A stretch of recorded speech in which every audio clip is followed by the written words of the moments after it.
All right, Gamertag Radio listeners, we need your support. We're planning to go to E3 2019, but we can't go without your support. Head over right now to donate.gamertagradio.com. That's donate.gamertagradio.com and support the show. You can donate if you want, or there's another way for you to support GTR. Go to store.gamertagradio.com and buy t-shirts, hoodies, stickers. Please spread the word. Enjoy the show. Ladies and gentlemen, podcasting since 2005. You're listening to Gamertag Radio with your hosts, podcaster Hall of Famer Danny Pena, the always opinionated Paris Lilly, and from outside of the norm, Peter Toledo. This is Gamertag Radio.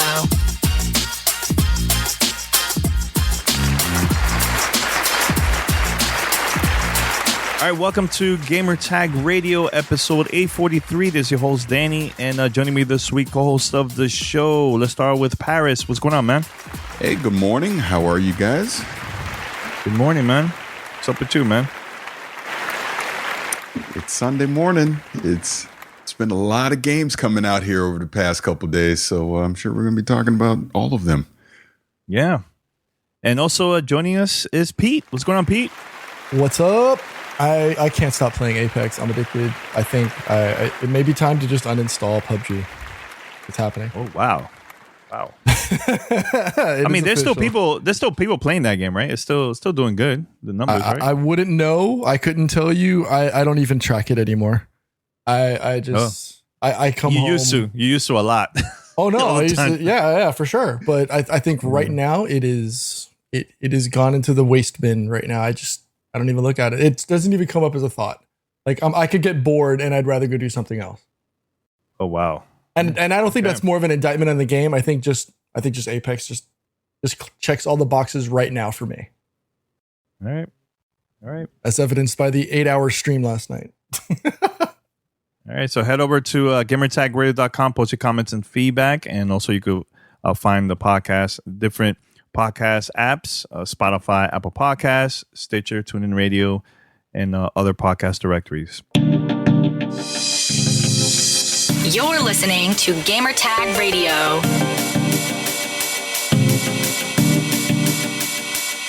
So we have a couple topics here, man. Like Paris said earlier, we have there's a lot of games that just came out. I posted a review of Far Cry New Dawn on the last episode. But I know there's a couple other extra games, too, that came out. Metro Exodus, Anthem, Crackdown 3, and I believe there's more coming up very, very soon. But for now, that we're going to talk about those three games. Let's start with Metro Exodus, because Paris is the only one that received a copy of this game. But I haven't had the opportunity. Have you played it, Pete, at all? Because I know you covered a couple of times. No? Okay. No, I have not, but I am. It is on the list to pick up. I will be purchasing that out of my own personal pocket because that's a game that's actually worth it. Yeah. Okay. Paris, can you tell us a little bit about your experience so far? Hands-on, not a review, just hands-on impressions about the game. Okay, number one, don't tell me what I want to say about the game. Maybe I want to review it right now. You don't know. I'm kidding. It's part of the topic, so continue, please, sir. Hey, it's Sunday. This is the Lord's Day. Be so mean.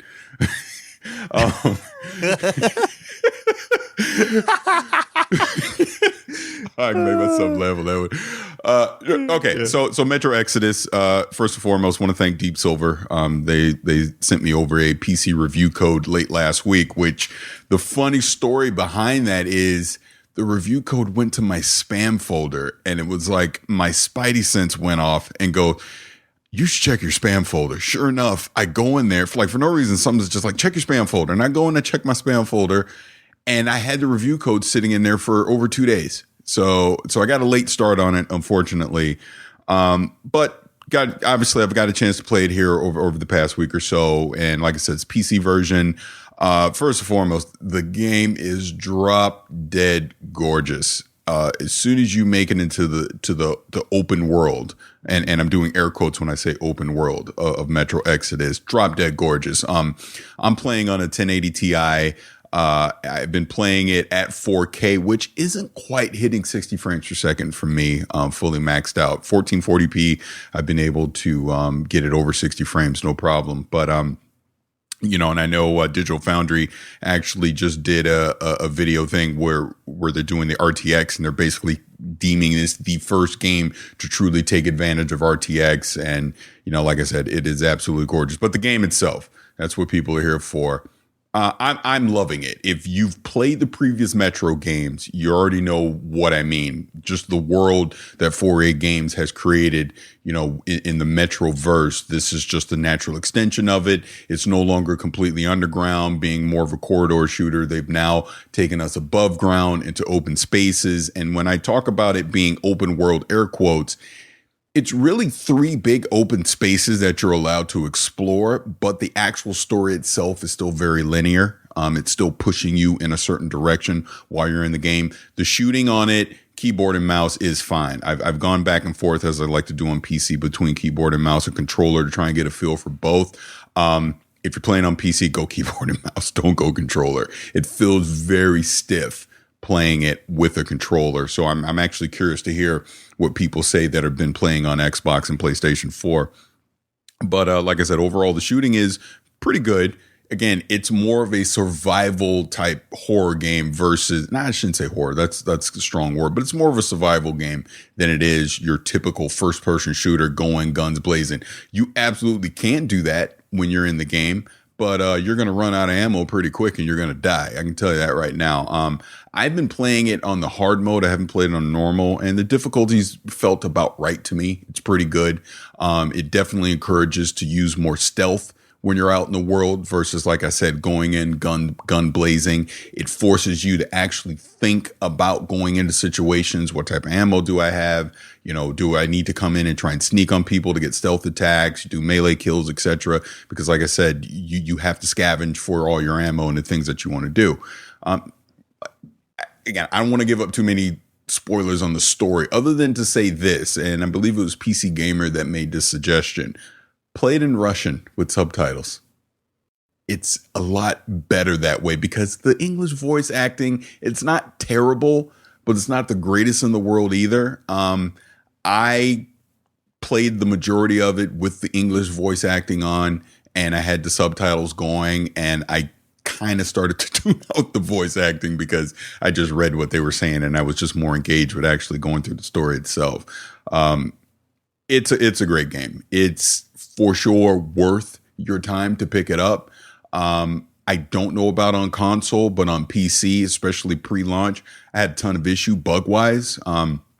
Every time I would run into a cutscene, it was crashing on me, and I would have to boot into safe mode, go from safe mode to get back into the game to get past the cutscene, and then exit again, and then jump back in so I could play the game. So that was actually a little bit of frustration for me while I was trying to play it pre-launch. I've noticed since launch, I've not had that issue. It's been playing just fine. I know, Danny, you had sent a link and I didn't get a chance to read it, but I guess some people were having issue on console as well. I can't 100% confirm that or not. I can't confirm how good it looks on Xbox One X or PS4 Pro. I know Digital Foundry has a video out there with the comparison, but the PC version, like I said, is fantastic. It really is, as far as visually goes. Again, just the world of Metro, the things that you're going to do in it. And I know I kind of haven't completely explained what that is. You're basically going into a post-apocalyptic, I never say that correctly, Russia and around the Moscow area. And the first 2 games, Metro 2033 and Metro Last Light, was pretty much underground, like in the subway system. You had a couple times where you would go above ground, whereas with Metro Exodus, the majority of it is happening above ground. Like I said, in the open world. And again, like I said, it's really just 3 big spaces that you get to explore. But, just the lighting effects, just the daytime effects that are in place, the weather effects that are in place, top notch. And when I say top notch, compares with some of the best games that you see in the industry right now. That's how good this game looks. That's how good this game plays. It's a smart shooter that's going to make you think, and I love it. I've always loved the series. I think 4A Games is one of the most underrated developers out there right now, and this is absolutely worth your time and your money to play if you get a chance. It is only a single player game, so you don't need to rush out and go get it day one because it's a self-contained experience. Obviously, try and avoid spoilers as you can, but when you do get a chance to pick it up, end of the day, it's going to be one of the best survival shooters that you'll play in 2019. And like Danny said, this isn't my full review. I'm actually working on a video. I'm going to have video up, do a full review of it, kind of, show off some of the environment and everything in there and give my final grade of it. But spoiler alert, I like it a lot. That's it. That's good. That's good.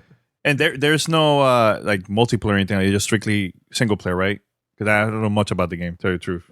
Yeah, it's just single player. That's it. Purely single player experience. Single player, which, hey, sometimes that's all you need. I don't need a freaking co-op. I don't need some forced in. Like, they could easily have done some type of PvP in the Metroverse easily, right? It does lean itself towards that. But I'm actually glad that 4A Games has not fallen into temptation to force in some PvP or force in a co-op mode. It's you have an AI companion here and there while you're in there playing, but the majority of the game is you surviving against not only the environment, the human enemies, the mutated enemies. And like I said, I love that it's not just a bullet sponge, ammo's everywhere fest. You have to think before you go into every encounter. And the best way to handle every encounter, 9 times out of 10, is to use stealth. And the better you get at using the stealth, the more success you're going to have in the game. Yep. Yeah. The economy of not using bullets excessively makes that game so much more. Makes it intense. Or so much better than everything else, because you don't have to go in there bullets blazing and emptying your clip and auto reloading every encounter. You're better off actually using, like you said, you're better off using stealth, using your knife. And there's moments where you don't even need to kill anybody. You just knock them out, just creep up from behind, knock them out, put them to the side, and just keep going. Now, I will say this, and I noticed it especially more in the actual open world spaces where you can observe the AI from afar. The AI is kind of dumb.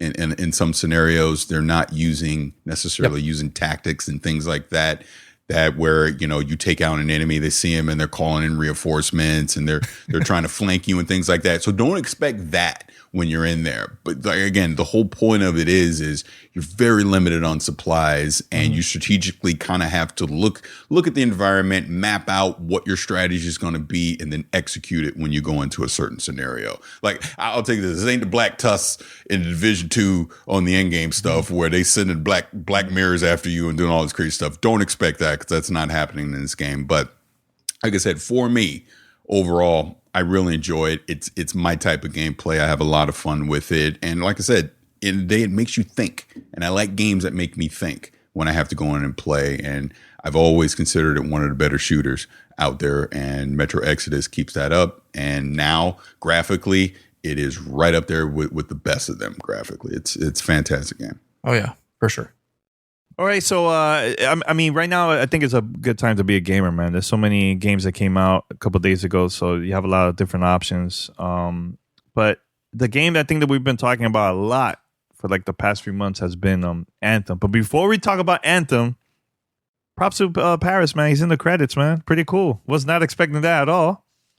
The developers just gave a shout out to not only Paris, but a lot of the EA game changers that was giving a lot of like feedback about the game and stuff. So that was pretty cool to see that, man, getting the community involved. So very, very cool. But Paris, I know you got an early copy of Anthem for the PC, not for consoles, but your thoughts about the game overall so far, man, because you've been really critical for like since last year. Now that you have it, the final version, was it worth the wait or what? Actually, I want to backtrack to what you mentioned. I want to thank EA, BioWare, and the EA Game Changers program for having me in the credits of the game of Anthem. I won't say too much about it other than the fact that, yes, I was involved earlier in the development of Anthem, and I was able to provide some feedback on what I thought about the game to kind of help shape what we got here at launch today. And to then see that they acknowledged all the EA game changers that were involved in that process was amazing. Like I said, I was not expecting that at all. So I just want to thank them first and foremost for that, because they wanted my 100% honest feedback of what I thought about the game. And that is exactly what I gave them.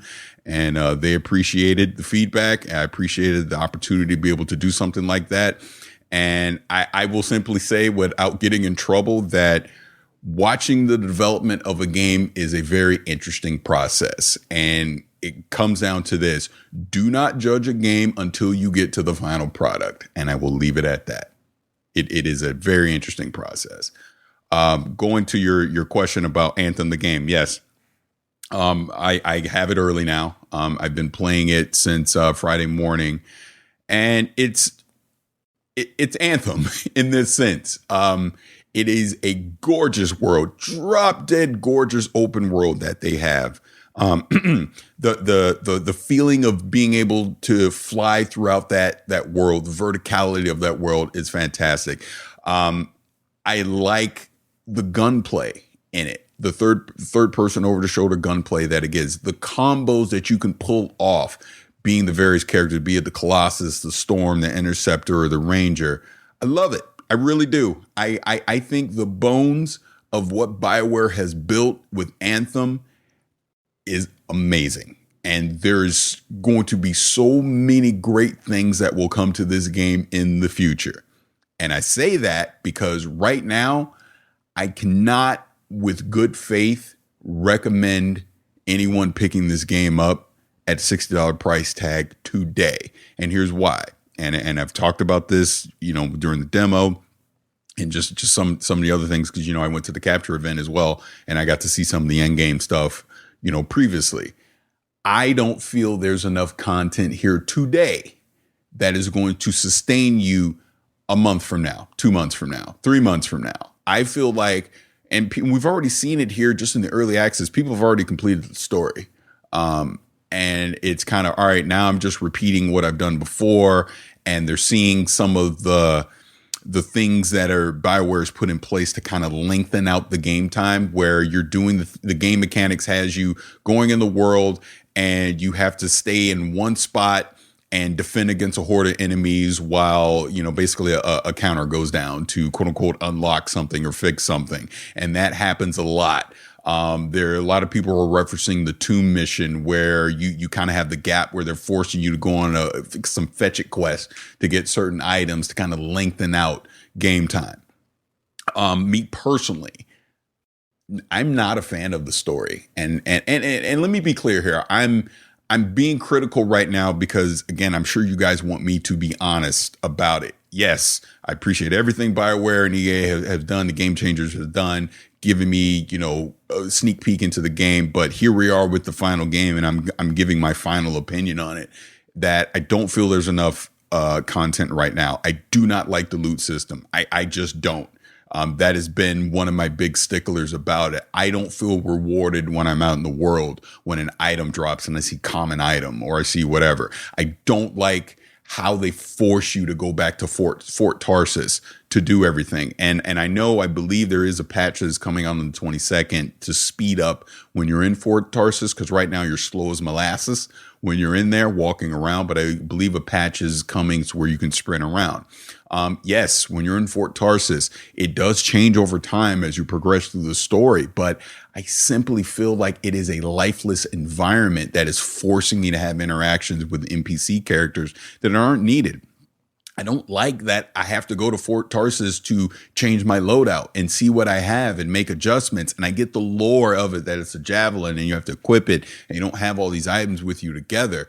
But let's kind of think outside the box here a little bit if I'm BioWare, and make it more accessible, especially when you look at the competition in the space of Destiny and a Division that does allow you to do things like that. I just feel like I'm being forced to do things that are monotonous and not necessarily fun. And the reason I bring that up is hell, when I get into freaking Javelin and I take off like Iron Man and I'm in the world, I freaking love it. I really do. I really love it. I just want to see more mission variety. I want to see more variety when I get to the higher level end game things, with the strongholds and potentially one day down the road, maybe they introduce some raid type activities. I feel right now it's just very content light for what you're doing. Yes, you will have fun when you play it the first few times through. Don't get me wrong. And because I guarantee you will see people on social media screaming from the heavens right now about how much they're loving the game. Let's see if they're saying this 3 weeks from now. Let's see if they're saying this 2 months from now. And it's going to be up to BioWare and EA to actually get that roadmap that they've promised us now and get that content flowing to show me that, yep, here's new content, here's new variety in gameplay, here's different weapons. We've overhauled the loot system. We've overhauled some of the quality of life UI things that I think plague it right now. And it's funny because if Anthem came out 2 years ago, I don't think I have these complaints. I really don't.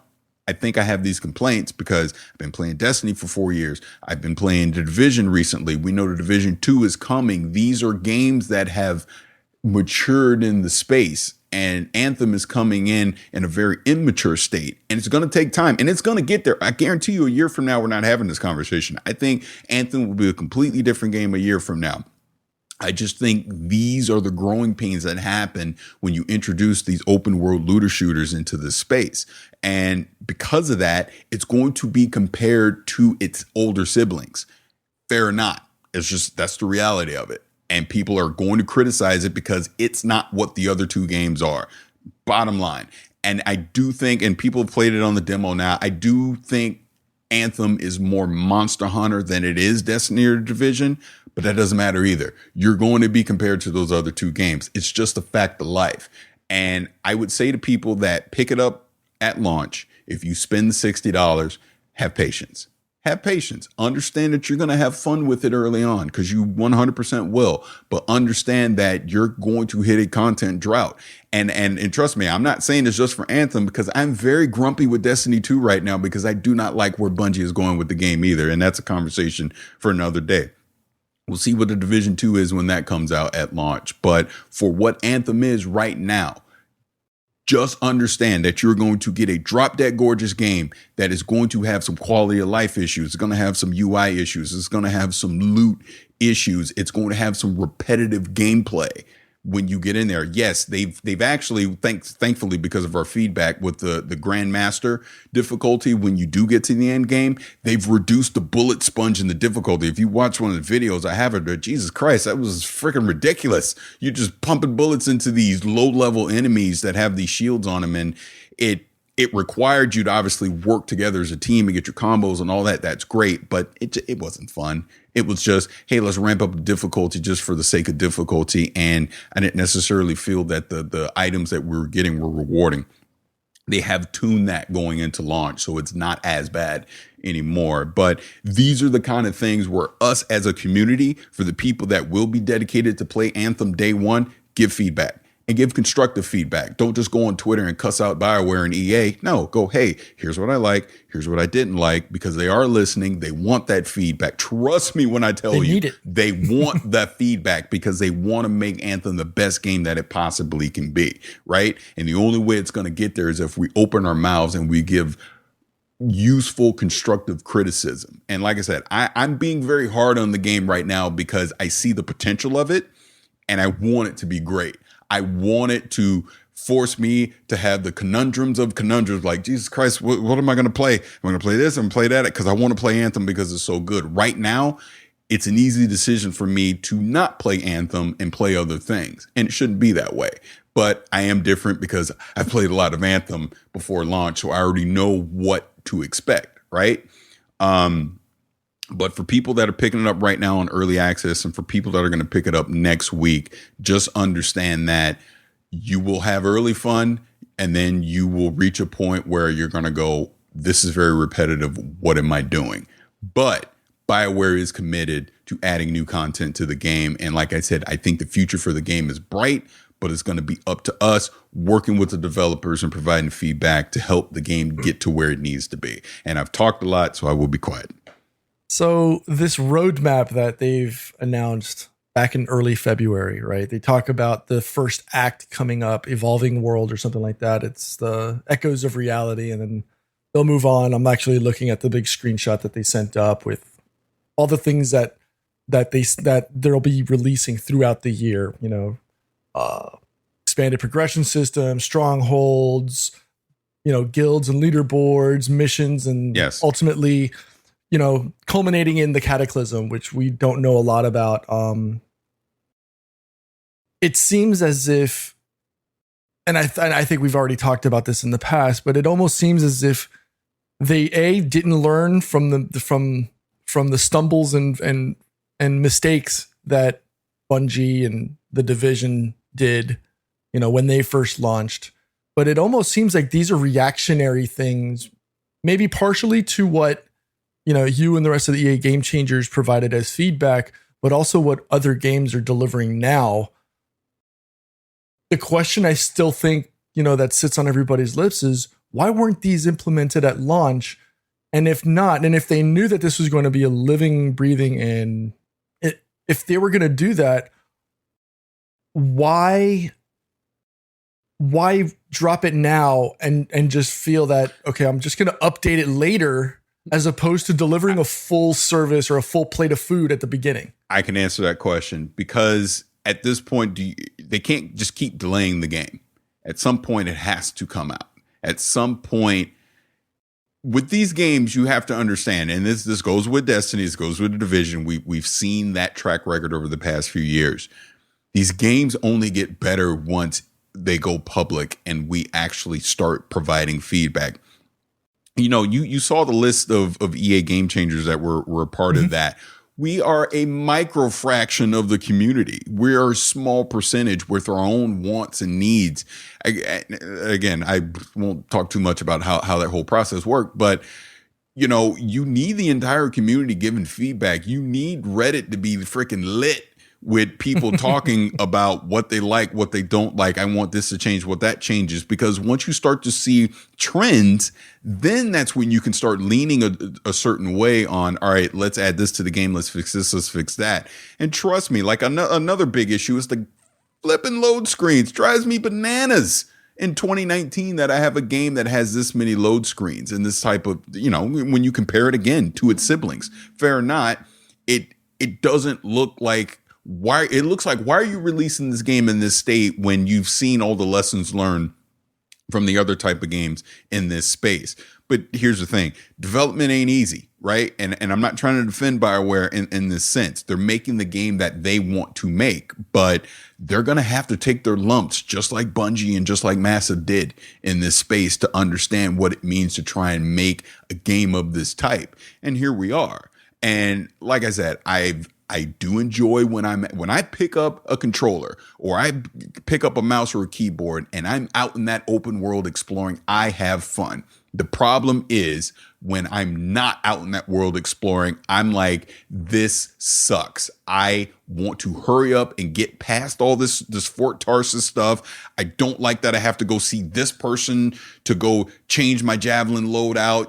I hate that when I get drops when I'm out in the world, I have to wait until I'm completely back to Fort Tarsus to see what it is. These are the type of things that they got to fix. I don't like that Fort Tarsus feels very stale and generic. I want it to feel alive and vibrant. I want to show off my javelin, which, again, our feedback was a direct result of that space that you guys saw in the demo where you can go in with your javelin and you see other people there.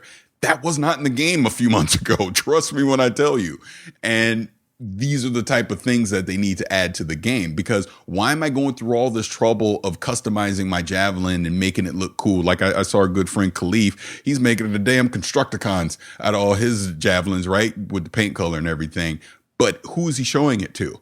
Except on Twitter, right? He's not showing it to anyone in the world. No one's going to see him in Fort Tarsus and go, man, that looks freaking cool. Where'd you get that? Where's this actual social hub so that, we can have that sense of pride of the gear and the loot and all the things that we're getting. Those aren't there yet. And maybe for some people that doesn't matter, but for a lot of people it does. And these are the kind of things that BioWare needs to hear so they can fix it and actually change it. And like I said, some fixes are coming on the 22nd, but not enough. And it's going to take time to do it.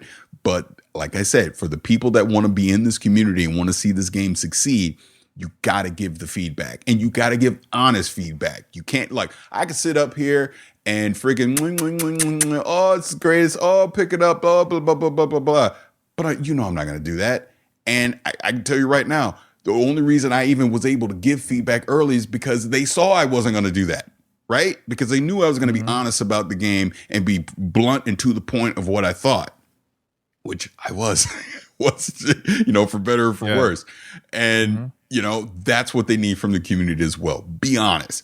Don't just love a game just because you love who the developer is and they made Mass Effect 2 back in the day and you love that. If Anthem isn't doing it for you, you got to say it isn't doing it for you, because ultimately that's going to make the game better down the road. There's people that will say that they prefer a game like Anthem than The Division because of the way how you play in Anthem.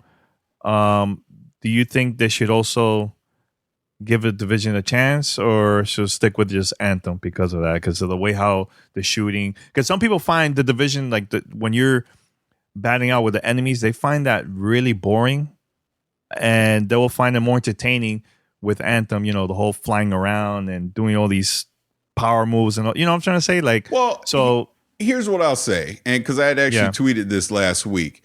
Between Anthem, The Division, and Destiny, there's something for everyone. Only you can decide which one is for you. There are people that absolutely love Anthem for what, like Destin over at IGN. You know, he does the Fire Team chat. He's big into Destiny. That dude has been streaming Anthem all weekend because he loves it. RX, who's a huge YouTube content creator, you know, you met him at E3 a couple years ago, loves Anthem, just cannot stop singing its praises, and that's okay. I'm not necessarily those two guys where I'm just going to sit here and sing its praises, because what I'm seeing too many of the flaws that bug me that I can't overlook, and I want to see them fixed. But that's me. But that's not going to be everybody. Same goes for The Division. There's things about The Division people are going to love. There's things about it they're not going to like. Same goes with Destiny. All the above, right? So it really comes down to you. And I'm not telling anyone to just go spend their money blindly. Do the homework. See what the games are. I'm not saying listen to me, but listen to other people out there in the space that have been playing it. Go on Reddit. Go on social media. You know, do your homework on if this game is for you and if you should give it a try. The fact that we even have an Origin premiere right now, or EA was it Access or on the consoles, where you can basically do a trial for it. Do that kind of stuff too. I think the issue with people trying to compare the two is the suspension of belief between a game like Anthem or a game like The Division. People may gravitate more towards a game like Anthem because a bullet sponge effect can be more believable. I actually had this conversation with a good friend of mine, Dan, this past week when him and I were chatting about it. He's like, he feels that Anthem is more designed for him because he can't fathom the concept of a human being a bullet sponge, but you have somebody in a robot suit or in a fantasy, in like a sci-fi or fantasy aspect, being able to take damage like that, because the suspension of belief is there, because it's a fantasy world. You've got armor, you're a robot, etc. So it's more believable versus, you know, there's no way a human should be a bullet sponge. And while yes, we're all playing video games, we're talking about video games, that's his mechanism for it. And it made me step back for a second and be like, you know what, that makes sense. You know, it's not always about being the human bullet sponge. So there's a place for both.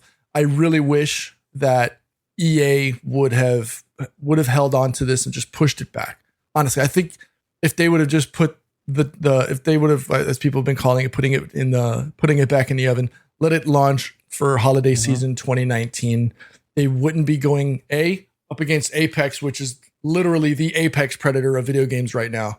It's killing everything off on Twitch. And wait till the holidays. Let it come out well, fully baked, golden brown, crispy with the cheese melting on the side and everything. And they would have had a lot less issues and complaints from people. But hey, good luck, EA. You know, yeah, like Paris has said, you're going to have a great title in about a year. Let it bake. Give it time. This is Gamertag Radio.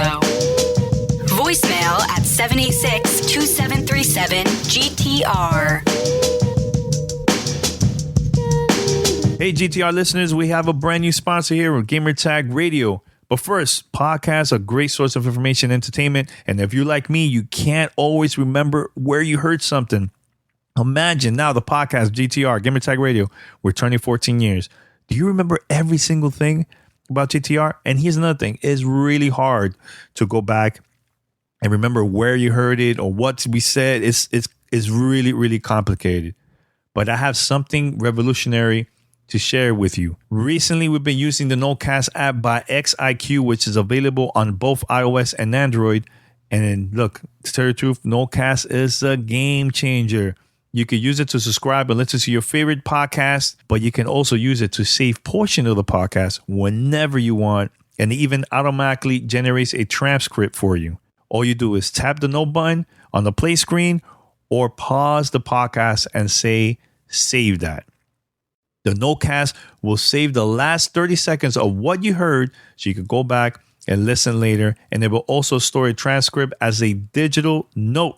There's also an option to have it email it to you. Right now, I've been using this app now for a couple of days, and I subscribe not only Gamer Tag Radio, but a couple other shows just as a test. Spawn on Me, a couple IGN shows. Also, I'm into like the whole political podcast. I've been doing that, and I've been taking notes the whole time, going back.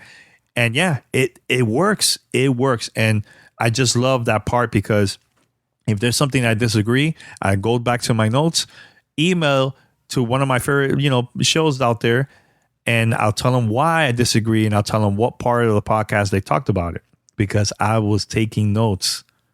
Whether it's a great conversation, story, joke, tip, or recipe, NoCast will help you retain information like never before. It's an absolute must-have podcast app and the perfect cure for in one ear and out the other. You can download NoCast for iOS or Android by going to nocast.app. And we've got a special offer for our listeners. Try it free for 60 days, no credit card required. Just enter our promo code GTR when completing your sign up. Again, let me repeat this again. That's nocast.app and use our code GTR to try it free for 60 days. This is Gamer Tag Radio. Voicemail at 786-2737-GTR.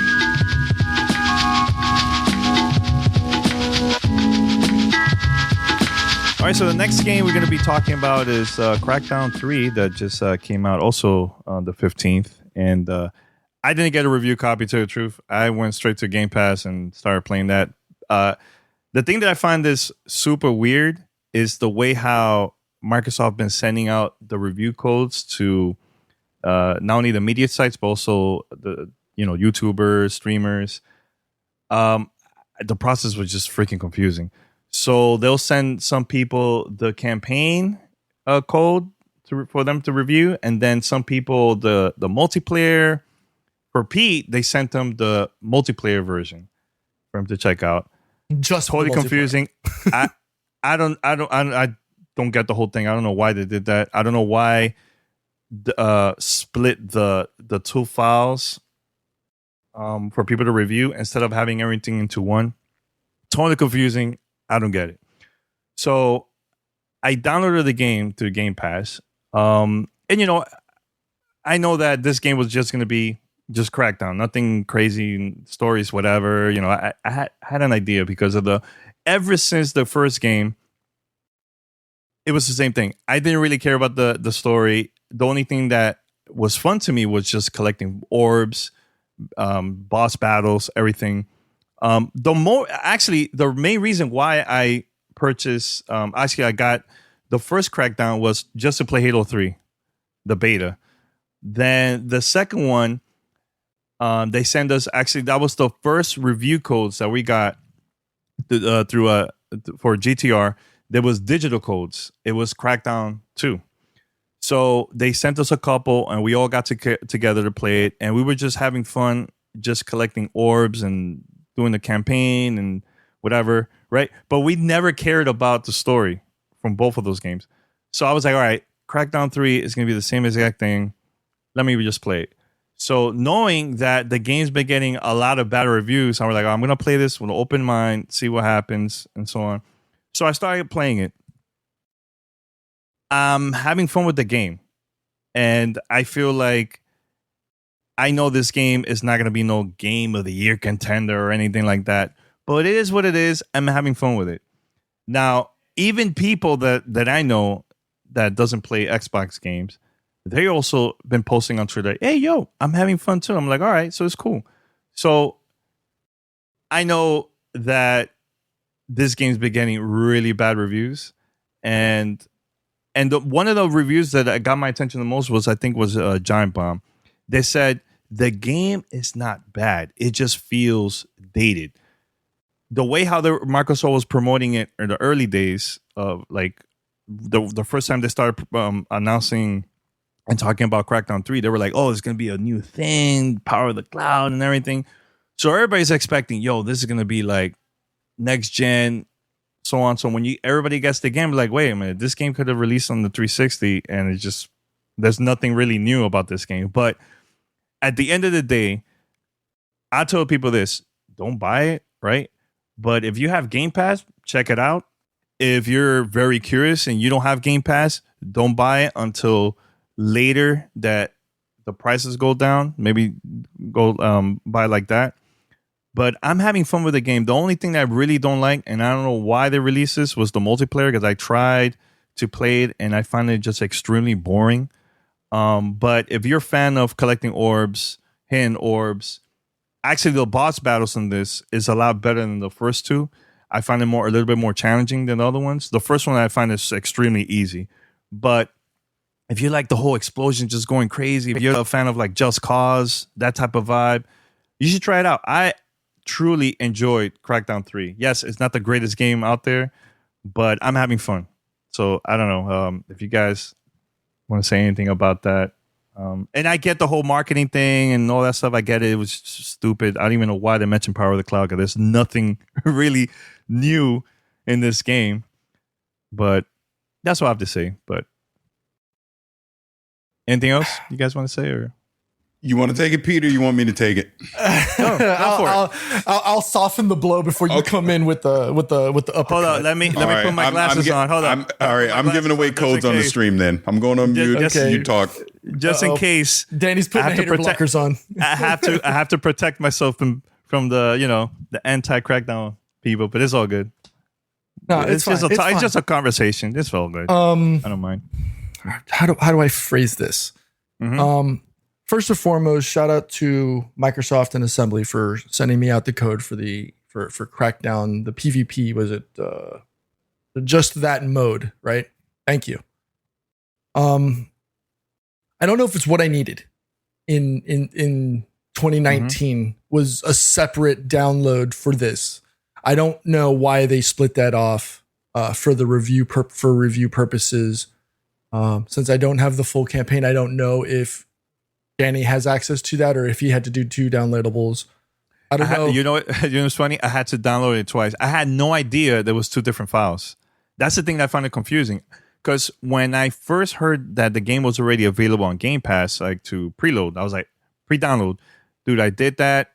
And it says campaign. I was like, all right, maybe an update. The multiplayer is going to be in the game closer to launch. So then you said, oh yeah, they sent me the multiplayer. I'm like, that's confusing, right? So when I searched through the store, they had 2 different files. I don't get it. I don't know why they did that. It's so confusing in 2019. Like, why do that? Instead of just release everything in one file, make it easier for the regular consumer. Now, if you buy the disc, that's different. Of course, you're going to install it, but still you're going to be installing 2 different files when you get the game. Retail. If you buy it digitally, again, it's 2 separate files. Confusing. But go ahead, Pete. That makes no sense. I don't understand the marketing behind or the decision why they were, why they would release 2 separate files. Yeah. I don't know if, from what I've seen from people playing, because I've watched, probably about 9 different people streaming the game, people who were either enthusiasts for Crackdown or people who were just playing it to play it, whether it be for the stream or as a a featured streamer or whatever for the game. It feels like it seems to play like Crackdown 1 or Crackdown 2 with a little bit of enhancements, but I don't see any improvements. I don't see anything about Crackdown 3 that drives people outside of what Crackdown 1 and 2 originally delivered for the Xbox 360. I don't know. I agree with you. I totally agree with you. This is a game that looks, and I can't say feels because I'm not playing it, but this is a game that looks like it's still stuck on Xbox 360, right? And that's a shame because it was fun, and maybe because it's dated, it gets that feeling. But it seems, unfortunately, almost, and this could almost seem like an indictment on Xbox, in general. But a lot of their titles aren't pushing the envelope, whether it be from a story/narrative perspective, from a mechanics perspective. It's a shame, honestly, because it's got potential, right? It has that, and I understand, the whole Michael Bay feeling of going in, guns blazing, and everything exploding. You got Terry Crews, who's just an amazing person. But I just think it's a shame that there was a lost opportunity for Crackdown, and maybe because it is that dated feeling, that maybe pushes that. I don't know. I just wish it could have done better. I don't see how, being a $60 title, this is what gamers got. I could see maybe a $30, maybe $40, but a full $60 for Crackdown 3. I think that's a little too rich, in my personal opinion. I agree. $39.99, I think max. Max should have been $39, and then wait if you want until it goes on. I mean, like I said, I've never mentioned this. I never mentioned to you guys for anyone to buy this. I said, look, if you have Game Pass, try it out. If you don't have Game Pass, and you're still curious about it, you could wait until the price goes down. I'm dead serious about it. Oh, I'm not laughing just wait. At you. I'm just. But here's the thing. Here's the thing. Like, it's available on Game Pass. So if I have Game Pass for a year, why not download it? I don't see anything wrong with that. You know what I'm saying? Like, I download a bunch of random games that I've never played before through Game Pass. So I'm like, hey, you know what? It's available there. Let me just do it. It's the same thing with other streaming services. Yo, there's stuff that they release. I'm like, yo, this is kind of garbage. Let me see if it's true. And then I'm like, it's okay. It's not that bad. You know what I'm saying? So just wait for Paris to put on the XSplit hat. No, man. And I know what Paris is going to say because we've been having this conversation before. But here's the thing. Like, Pete, I totally 100% I agree with you. 100%. Right? But here's the thing. I think no, I'm serious, guy. I feel like you're now taking my opinion serious. I'm not. I'm not even laughing at you. I'm honestly giggling at Paris, and he literally looks like he needs to put like a shawl on right now. I don't care. Look. I'll tell you this. I'm having fun with the game, and I think the problem that I see with a lot of people is when a lot of sites are giving bad reviews to a game. Let's say for example, Pete, PUBG, right? You love that game. Even with all the bugs, you still defend and love that game, right? It got bad reviews here and there, right? The first Destiny got bad reviews, but a lot of people enjoy that game. And I think that, to me, in my opinion, is, a lot of people will give it bad reviews, but it's better for us to find out on our own, or at least do our research to see if it's good or not, instead of just depending on just major media outlets to say, okay, it's a bad game. You know what I'm trying to say? I just feel like we shouldn't get too gassed up because, look, I mentioned this to you guys even before I recorded that, I was super hyped for Red Dead 2, right? I downloaded the game. The game, amazing reviews everywhere, right? I got to play it, and I was freaking falling asleep. I was extremely bored. But if I say that, people will go actually right now on probably social media and play and say all these things. Oh, Godfrey, why are you saying this about Red Dead, the game of the year, blah blah blah? But if I find boring, like, I'm not gonna force myself to like something just because it's getting 9s and 10s everywhere. See, you know what I'm trying to say? And I'm not trying to defend Crackdown. But we're not trying to discuss whether you are allowed to enjoy it or not. That has nothing to do with what our conversations have been. Yeah. Okay, so I don't think that there's a reason for you to try to pull out the sword and shield and defend your personal opinion and your ability to enjoy it. I'm not saying the game is amazing. I'm not saying that. I'm just having fun with it. Like, that's all I'm saying. Yeah. Good for you. Go get a rack of Oreos and let Paris. Wow. You know what? Go ahead, Paris. Hey, look, Paris talked a lot in the first half, so I had to take over for a second there, man. You know what I'm saying? So, and thanks for the Oreo cookies. It's good. All right. So, in regards to Crackdown 3, you're right on what you're saying, Danny. As an individual consumer, having Game Pass, 100%. Go try it out. See if it's for you. If it's not, keep it moving. My issue is not with that. My issue is not with Crackdown. Well, actually, it is. My issue is this. Crackdown just dropped here in February 2019. The first time we heard about Crackdown 3 was in 2014, and they had their freaking marketing whole bonanza, power of the cloud. This was going to be a generational leap in the way that we use cloud computing and have destructible environments in multiplayer games. That was the sales pitch in 2014. Mm-hmm. How dare I hold them to that standard in 2019 of them not delivering that? Instead, they delivered a game that would have been barely acceptable at the start of the Xbox 360 era, let alone be acceptable here at the end of the Xbox One era. Games have changed in the past 5 years and are no longer what we expected back freaking 10 years ago, right? Remember, the original Crackdown came out 12 years ago. I'll be damned if this is not basically more of the same. From 12 years ago, games evolve, games change. And the example that I use, because people was getting mad at me on Twitter like they always do, is look at a game like God of War.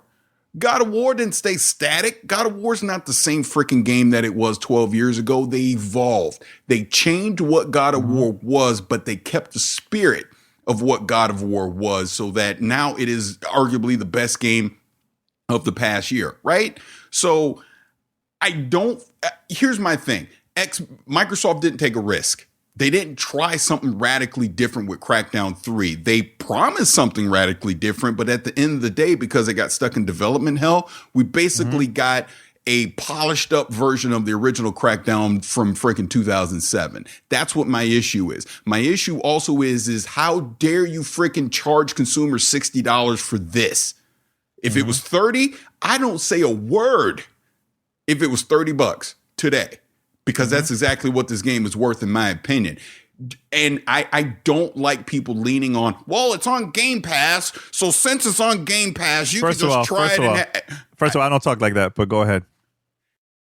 Since it's on Game Pass, No, but my point is, because it's on Game Pass, people are using that as an excuse to say, oh, it's okay that it's in the state that it is because you could just pick it up on Game Pass. Well, what if I don't have Game Pass, right? Don't buy it. Danny, I'm not talking to you. I'm talking in general. I didn't say a freaking peep when you were talking, right? So let me talk. So my point is this. Because it's on Game Pass, that shouldn't be used as a crutch to deliver a AA experience for what was promised to be a AAA experience, right? And the analogy I use is this, because people are like, well, look at Netflix. People watch things on Netflix that aren't necessarily great. Guess what? House of Cards, when it first came out on Netflix, was a AAA experience, right? It got crappy towards the end. Guess what? I stopped watching it. I didn't go ahead. Well, I started watching House of Cards, and because I have the Netflix subscription, even though it sucks now, I'm going to keep watching it. No, I'm not going to do that. You know what I'm saying? So to me, we're setting a dangerous precedent with Game Pass to say that it's okay if Microsoft releases half-ass games because it's Game Pass. That should not be the precedent, right?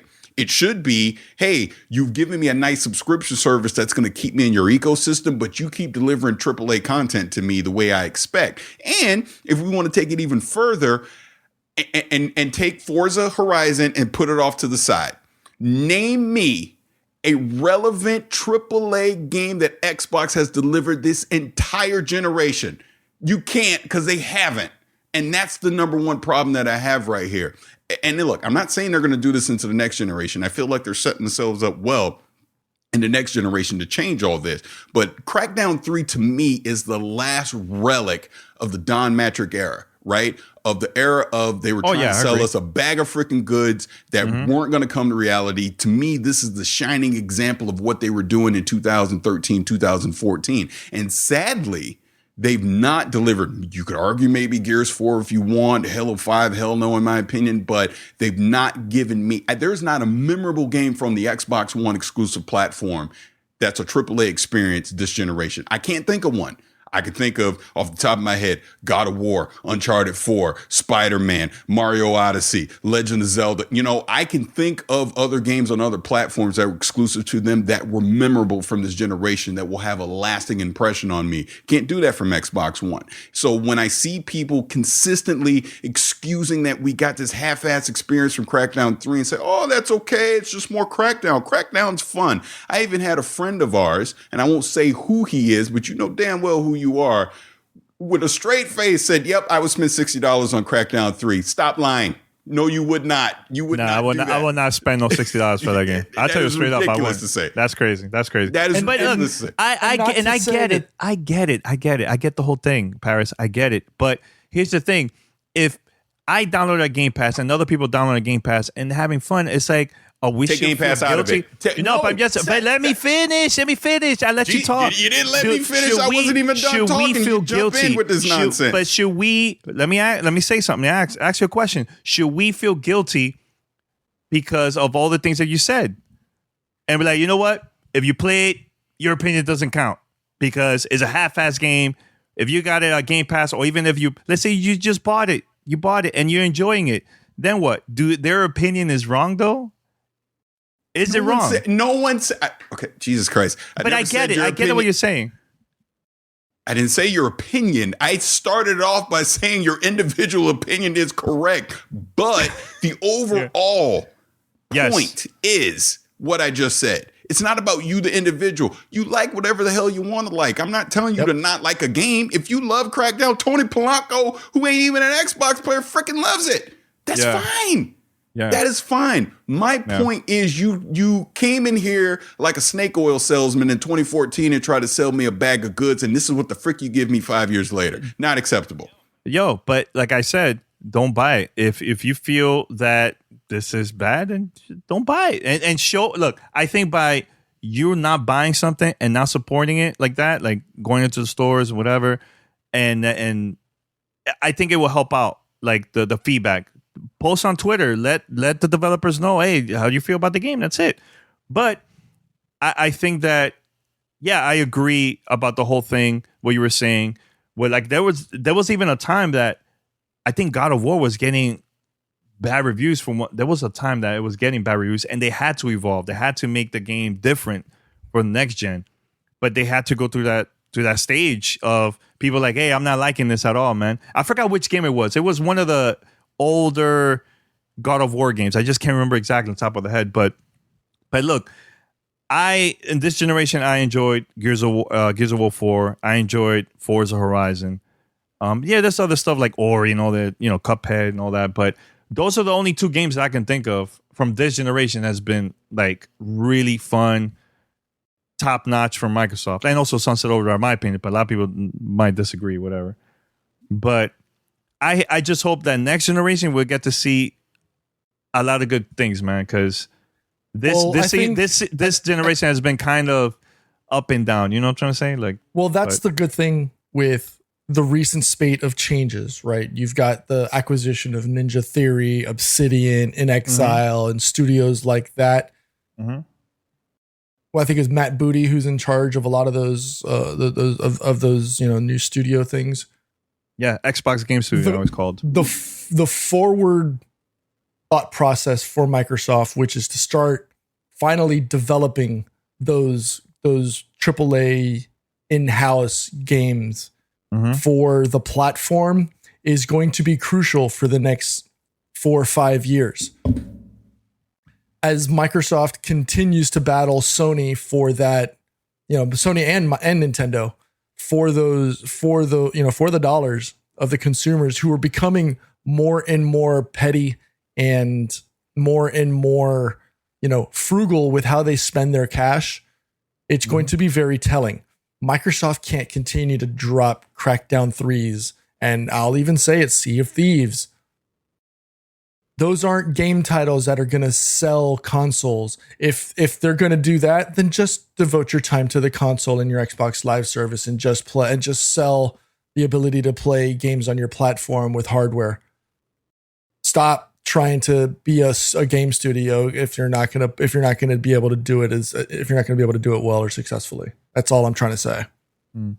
Yeah, before we move on, I think that this might be the last Crackdown. If they do decide to bring it back, it's definitely gonna be the last Crackdown. Well, I'm just saying if they do decide to bring this back, get a brand new studio, brand new developers with new concepts, new everything, and work on that game. That's all. That's all I have to say. I have to say about that stuff, man. So, do you think we have time to do fan mail or no? Not all of it, but at least the voicemails, at least. Not that many. I just want to say for the record, I was not done. So thanks for taking a comment. All right, no, go ahead. No, let's wrap it up. I just want to say that. I just wanted to point that out because I'm allegedly petty according to the chat thing. So it's different opinions. Honestly, we all have different opinions, man. Like, there's gonna be people gonna say Paris is right, and some people are gonna say Danny's right. Damn it! This is why I said move on, because here's the problem. Every time I try to bring up my point, you're steering it in the wrong direction into something personal. It's not a personal, individual thing that I keep talking about. All I'm saying is this, and I will shut up about it. They tried to sell us a generational leap of a game, and they gave us an Xbox 360 game. That is. Sorry, I'm not going to let that ride and go, that's okay. It's just more Crackdown and it's fun. It's not what you sold me 5 years ago. And you had 5 years to try and create it. And you didn't. You failed at it, which is fine. I'm not saying everything has to be perfect, but this is another example from that era of the Xbox One where their marketing was flat out of freaking control. It is just another example of where they were, I don't want to say they were trying to trick the consumer because I'm sure they were trying to get to that power of the cloud thing, but it failed. They couldn't reach it. And then we got this. And then now all I'm seeing is excuses on that's okay. It's not okay. Mm-hmm. As a gamer, you shouldn't be accepting okay. You should get the game that you wanted. And like you said, at the end of the day, vote with your freaking wallet. Don't buy it. I 100% would not buy Crackdown 3, and I would not suggest anyone to buy Crackdown 3 unless you just want to revisit the Xbox 360 era. That's all. That's all I want to say. Okay. I'm done. You're done? You're done? Yep, I'm done. So you can defend it again if you want. No, I'm just saying this because, it's funny. I'm going to move on because I'm not going to say anything. Whatever. Let me just move on. I'm just reading the stuff from the chat. But yeah, hey, if you guys agree, disagree, let us know. That's what I like about this. I bet you right now that a lot of people are going to be emailing us, not only because of the Crackdown, but also because of Metro and probably also Anthem. Not reviews, but hands-on impressions and stuff. So make sure to tune in to Paris channel, right? The YouTube channel for reviews of Metro and also Anthem, right? Yeah, I'll have some videos up of Metro, Anthem, and then I guess the Division 2 open beta is coming soon, so I'll have some stuff on that too. Yeah, I wonder if they're gonna add new things in there for the open beta. I hope so. I hope people get to play the in-game stuff that we played at the preview event. Yeah, it was cool.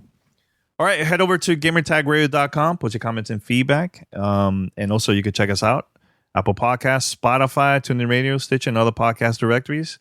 If you get an opportunity, please also to subscribe, post reviews, and share with your friends. All right.